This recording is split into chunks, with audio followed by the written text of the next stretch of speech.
Hai millennials, jumpa lagi bersama saya Danis. Kali ini saya mau bahas bagaimana sih prospek industri properti ke depannya. Saya terima banyak banget pertanyaan, kenapa sih tren penjualan properti ini menurun. Jadi selama 12 tahun saya bekerja di industri ini, saya mau cerita sedikit deh. Jadi saya ngomong ini berdasarkan data ya, jadi bukan berdasarkan feeling-feeling kenapa menurun, dari mana saya tahu menurun. Jadi saya ambil berdasarkan data penjualan aja. Jadi Ciputra Group dalam 3 tahun terakhir, teman-teman bisa lihat ini saya ambil dari berita. Marketing salesnya dari 2018 6,4 turun 6,1, lalu turun lagi 2020 jadi 5 triliun. 3 tahun terakhir Summarecon Agung naik dari 3,4 jadi 4,1, lalu turun lagi jadi 3,3. Lalu BSDE naik 6,2 dari terus menjadi 6,5 dari 2018, kemudian tetap jadi 6,5. Nah, dibandingkan tahun-tahun sebelumnya, sebenarnya tahun 2014 itu cukup baik ya dari berita-berita yang saya lihat ini 2014, 2013 gitu. Nah, ini 4,2 ini kelihatannya lebih rendah, tapi sebenarnya teman-teman perlu lihat bahwa BSDE itu pada tahun 2012 itu proyeknya belum sebanyak yang sekarang. Jadi kalau CTRA ini proyeknya kalau tidak salah tahun ini itu lebih dari 100, mungkin hampir 120 atau 140 proyek. Nah, BSDE juga proyeknya cukup banyak di tahun ini. Jadi sebenarnya kalau dibilang dulu orangnya sedikit, sekarang orangnya banyak sekali. Jadi wajarnya dengan jumlah proyek yang semakin banyak ini harus diimbangi juga dengan kenaikan penjualan. Karena apa, semakin banyak orang, semakin banyak yang digaji. Kalau marketing salesnya sedikit, gimana mau hidupin orang segini banyak gitu ya. Jadi ini memang saya tidak jabarkan pembaginya berdasarkan jumlah proyek, hanya pure berdasarkan beritanya saja. Kelihatan ada penurunan dari sisi marketing sales. Nah, ini ada juga dibahas dalam Indonesia Property Watch. Jadi seperti yang teman-teman tahu bahwa saya sering banget bahas properti itu adalah siklus. Siklusnya setiap berapa tahun nggak ada yang bisa tahu juga secara pasti, tapi kalau kita lihat dalam tahun-tahun belakang itu sebenarnya hampir setiap 10 tahun ya. Jadi tahun 98 kita mengalami krisis, terus kemudian sempat terjadi kerusuhan buat teman-teman yang tahu. Dan ini juga membuat dampak bagi pasar properti. Lalu 10 tahun kemudian adalah di tahun 2008, yaitu akibat krisis harga di Amerika, subprime mortgage, dan juga krisis dunia juga ini, akibat tingginya harga minyak. Kemudian itu sempat rebound, sempat naik luar biasa 2012, sehingga properti waktu itu memang harganya sangat tidak masuk akal. Tiap tahun naiknya mungkin bisa paling kecil itu 20%, ada yang sampai 60%. Kemudian tahun 2020 properti juga mengalami tekanan yang luar biasa, juga karena pandemi corona. Nah, sampai berapa lama sih sebenarnya properti ini akan baik kembali ke depannya? Nah, sebelumnya saya mau cerita dulu nih siklus properti ini. Jadi kalau teman-teman pernah lihat filmnya The Big Short, ini film bagus banget. Dia bilang sih, jadi bahwa waktu dulu itu kenaikan harga properti itu terlalu cepat. Kenapa? Karena persetujuan KPR-nya terlalu mudah. Nah, ini memang kondisinya agak beda ya dari film itu dengan yang kondisi di Indonesia. Cuman case-nya agak mirip. Jadi waktu itu yang beli adalah kebanyakan investor, kebanyakan bukan end user, karena satu orang bisa beli 3-5 properti dengan semuanya KPR, dan uangnya benar-benar nggak ada, cuman modal tanda jadi doang, modal DP yang sangat kecil. Lalu waktu itu kita tahun 2010 kalau nggak salah ya, kita memang waktu itu 2010 kita sempat booming harga komoditas minyak, batu bara, timah, sehingga itu mengakibatkan permintaan juga dari sisi marketnya. Ketika orang berlebih uang, mereka nggak tahu mau simpan di mana, akibatnya simpan di properti, beli tanah. Nah, ini yang menyebabkan bubble. Bubble itu jadi harganya naik terlalu tinggi. Jadi dulu tuh Bank Indonesia tidak membuat aturan dari sisi down payment-nya. Jadi developer itu biasanya bangun dengan duit orang. Jadi ketika dia akad kredit, konsumennya dia terima pencairan, even ada yang 90-100%. Jadi kondisi rumahnya ini masih inden, belum selesai terbangun, tapi rumahnya udah terjual semua, terus uangnya itu bisa dipakai lagi untuk buat klaster baru. Terus klaster baru dibuka, harganya dinaikin lagi supaya orang yang beli pertama senang, investasinya udah naik. Nah, saya buat ilustrasinya seperti ini. Jadi misalnya rumah dijual di harga 1 miliar, customer hanya lakukan pembayaran misalnya DP 10 juta. Setelah dianalisa dia bisa KPR, customer kan bayar tiap bulannya, tergantung suku bunganya. Nah, developer itu udah terima pencairan di depan 90%. Dalam kasus ini adalah 891 juta. Padahal rumahnya belum terbangun. Mungkin dia baru bangun kawasannya doang, infrastruktur, jalan, saluran, itu keluar uangnya belum seberapa dibandingkan dengan pencairan yang akan dia terima.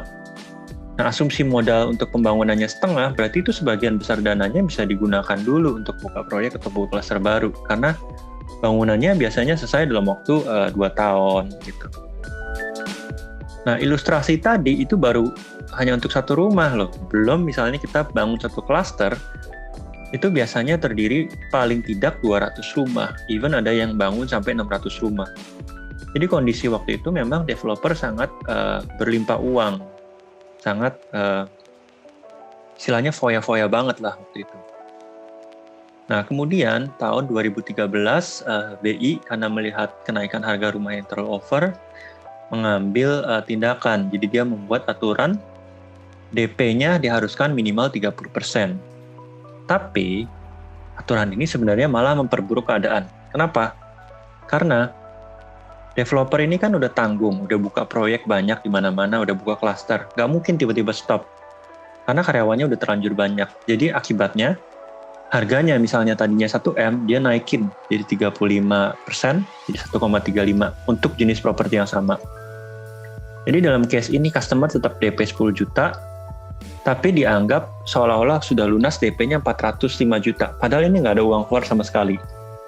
Jadi bank melakukan pencairan atas plafonnya tetap 945 juta. Mirip-mirip lah sama yang tadi uang diterimanya. Kurang lebih 955 ya yang di tangan developer, kalau yang tadi kan 1M. Jadi developer tetap bisa dapat dana segar di sini.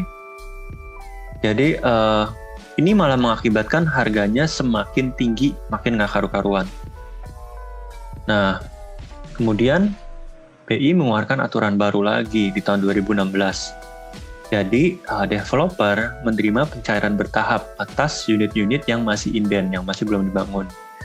Jadi misalnya rumah, itu ketika selesai fondasi, dia baru terima pencairan uang. Jadi harus tunjuk kontraktor dulu, harus dibangun fondasinya. Nah, untuk case-nya rumah ini jauh lebih simpel ya. Jadi misalnya kalau rumah itu kan blok nomor, misalnya blok A1, nomor 1 laku, maka yang nomor 2 misalnya belum laku, ya udah nggak usah dibangun. Nah, tapi untuk case-nya apartemen, ini jadi sangat sulit.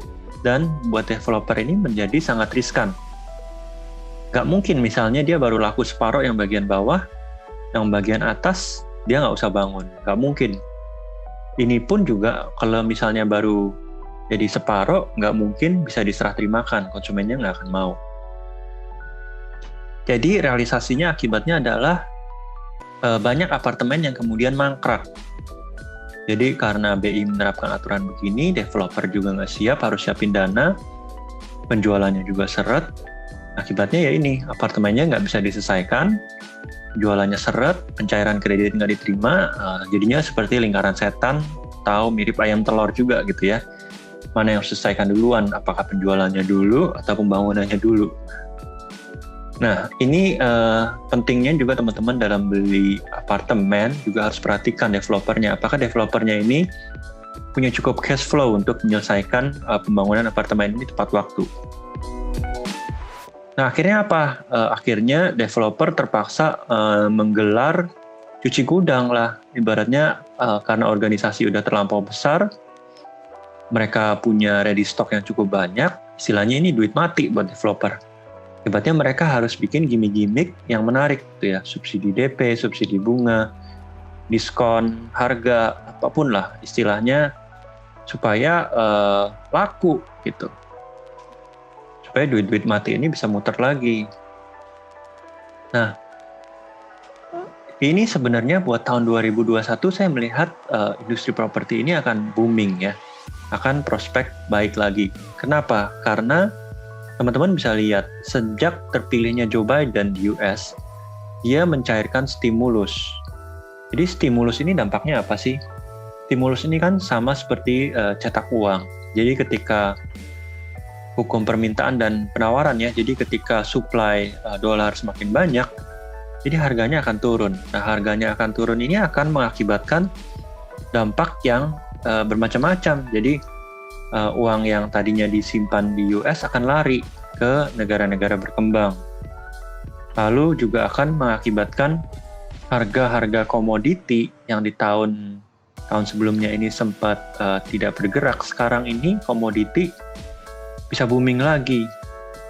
Jadi 2021 ini sudah terlihat gitu ya, dalam awal-awal tahun ini timah, batu bara, lalu nikel, semua harga-harga komoditi perlahan-lahan melonjak. Jadi ini mirip kejadian di 2010 lalu, 2011, di mana ketika komoditi berlebih, over, kemudian harganya naik banyak, orang kebanyakan uang, akibatnya mereka simpan di mana? Simpan di properti lagi. Dan ini juga baru dikeluarkan aturan baru. Kemarin BI mengeluarkan pelonggaran ketentuan LTV. Jadi mereka ngulang lagi kejadian yang awal tadi saya ceritakan. KPR bisa pakai DP 0% lagi. Nah, memang ini ada syaratnya bahwa ini hanya berlaku buat bank-bank yang punya kredit macet di bawah 5% atau non-performing loan. Dan ini juga tantangannya sebenarnya apabila customer-nya tidak punya rasio yang cukup antara penghasilan dengan cicilannya, juga tentunya akan sulit disetujui. Nah, berikutnya juga adalah BI ini sudah potong suku bunga acuan lagi. Jadi ini adalah terendah sepanjang sejarah ya. Saya sendiri selama 12 tahun tidak pernah melihat suku bunga acuan BI serendah ini. Jadi ini otomatis mengakibatkan uang-uang yang tadinya disimpan di tabungan, di deposito akan mengalami return yang sangat rendah. Jadi akibatnya apa? Mereka harus mengeluarkan uang-uang ini menjadi investasi. Nggak mungkin mereka simpan di tabungan, nggak mungkin mereka diemin begitu aja. Karena apa? Karena suku bunganya rendah sekali. Nah, yang berikutnya adalah Omnibus Law. Omnibus Law ini apa? Yaitu peraturan yang kemarin sempat diterbitkan oleh jajaran pemerintah, membuat agar asing itu mudah untuk investasi di Indonesia. Jadi sekarang ini kan asing kebanyakan masuk ambil resources habis itu pergi. Nah, sekarang asing diwajibkan untuk buka pabrik. Dan asing ini juga kebanyakan lebih pilih negara-negara lain gitu ya dibandingkan Indonesia. Karena apa? Karena aturan tenaga kerjanya yang kelihatannya mempersulit gitu. Dari aturan pesangon, terus dari aturan UMR, dan juga aturan-aturan lainnya yang memang saya belum paham 100% di sini. Jadi asing sekarang ini kalau mau investasi di Indonesia, buka pabrik itu izin-izinnya dipermudah. Nah, kalau ketika mereka buka pabrik izinnya dipermudah, akan menyebabkan penyerapan tenaga kerja, makin banyak orang yang hajat hidupnya lebih baik. Dan tentunya ini dalam jangka panjang ya, akan meningkatkan permintaan hunian. Ya mungkin dampaknya bisa dalam 1-2 tahun ke depan. Mungkin tidak bisa seperti itu ya. Dalam waktu dekat yang pasti kita harus tunggu dulu vaksin ini bisa didistribusikan dengan baik dan tanpa efek samping. Oke, itu aja sih dari saya. Semoga sharing ini berguna buat teman-teman semua dan bisa membantu dalam jualan properti dan juga tetap semangat dalam memasarkan propertinya. See you on the next episode.